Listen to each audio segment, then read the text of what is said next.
Gemini 29, the first mockingbird in spring. So the mockingbird imitates, and spring represents revitalization. We have this image of taking on the qualities of others in order to revitalize yourself.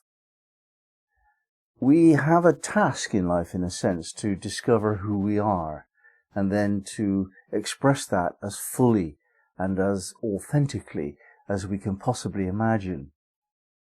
And the way to do that is to copy someone else, just to find out if it fits.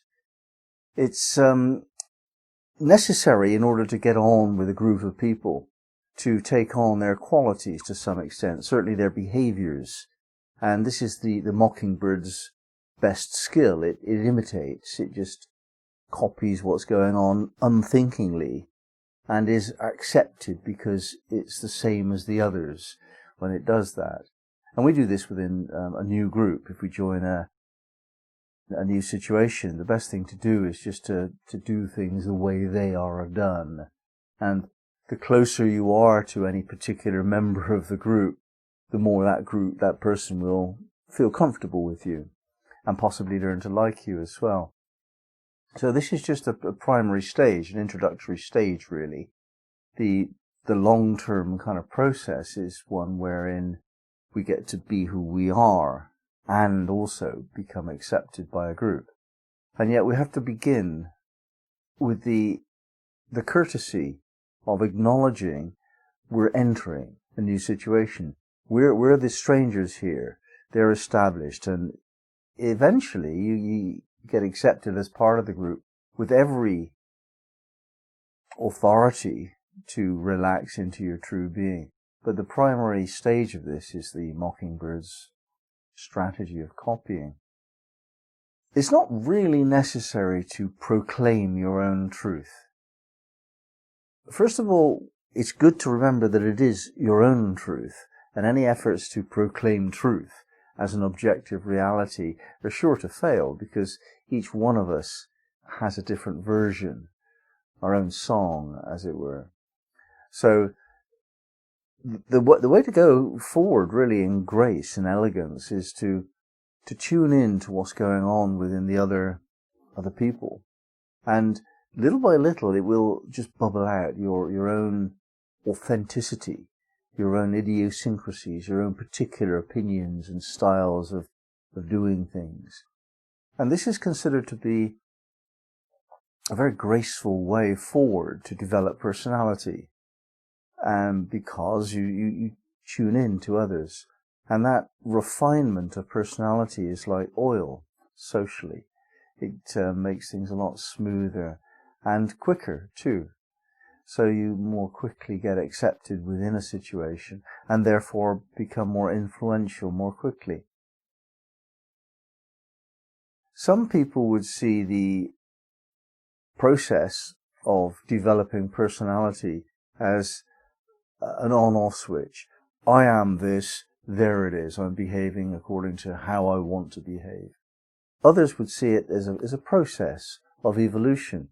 So, I am like this deep down, but in this situation I can be quite authentically like this. I could have been like that in a different situation. So there's this nuanced expression of personality that represents what amounts to the oil of a situation. You can change how you are in order to accommodate the psychological need of people that you're with, without going against your true self.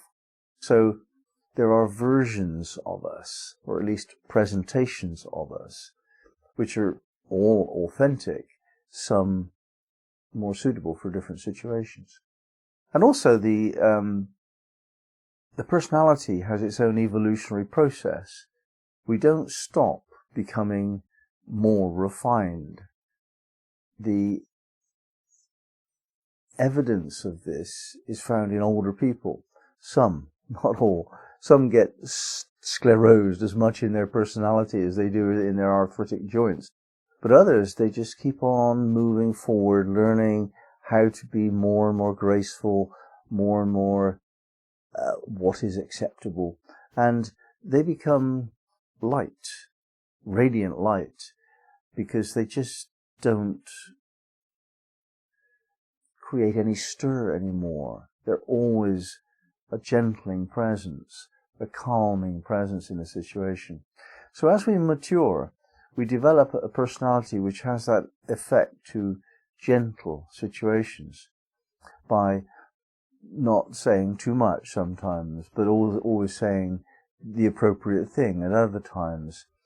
And this is considered to be a very high skill, almost the purpose of Sufism, to develop a beautiful personality. The other aspect of this image is to do with newness. Spring is the indicator of newness, like a new dawn.